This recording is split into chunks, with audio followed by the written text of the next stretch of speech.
நான் ரஜினி ஒரு பெரிய ஹீரோ, கமல் ஒரு பெரிய ஹீரோ, என்ன வேணாலும் நடக்கலாம், அந்த ப்ராஜெக்டே நடக்காமல் கூட போகலாம். என்னடா தப்பாக பேசுகிறான்னு நினைக்காதீங்க. இந்த ப்ராஜெக்ட் நடக்காமல் கூட போகலாம். எத்தனையோ ப்ராஜெக்ட்கள் டிசைன் பண்ணி நடக்காமல் போயிருக்கு, எத்தனையோ ப்ராஜெக்ட்கள் பூஜை போட்டு நடக்காமல் போயிருக்கு, எத்தனையோ ப்ராஜெக்ட்கள் தொடங்கி பாதியிலே நடக்காமல் போயிருக்கு. இதெல்லாம் வந்து சினிமாவில் வந்து சகஜம்.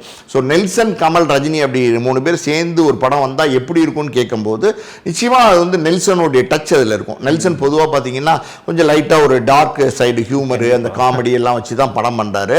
இன்னொரு பக்கம் பார்த்தீங்கன்னா ஆக்ஷனே வந்து கரெக்டாக ஹேண்டில் பண்ணுறாரு.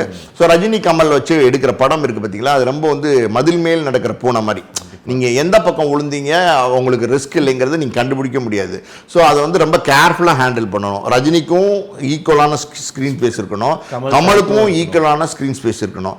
ஒரு ஒரு ஒரு ஷாட்டில் வந்து ரஜினியை வந்து காமிச்சு நல்லா காமிச்சிட்டு அடுத்த ஷாட்டில் கமலை நல்லா காமிக்கலைன்னா ஆடியன்ஸ் கத்த ஆரம்பிச்சிருவாங்க, கமல் ஆடியன்ஸ் கத்த ஆரம்பிச்சிருவாங்க. ரஜினியை நல்லா காமிக்கலைன்னா ரஜினி ஆடியன்ஸ் கத்த ஆரம்பிச்சிருவாங்க. இது வந்து நடக்கும். இப்போ வந்து ட்ரிபிள் ஆர்னு ஒரு படம் வந்துச்சுல்ல, 2 பேர் நடித்தாங்க ஹீரோஸ், ஒன்று ஜூனியர் என்டிஆர் நடித்தார், ஒன்று ராம்சரண் நடித்தார். ஸோ அந்த படம் பார்த்தீங்கல்ல, ராஜமௌலி எப்படி ஹேண்டில் பண்ணியிருந்தாரு, ரொம்ப ஈக்குவலாக ஸ்பேஸ் கொடுத்துருப்பாரு.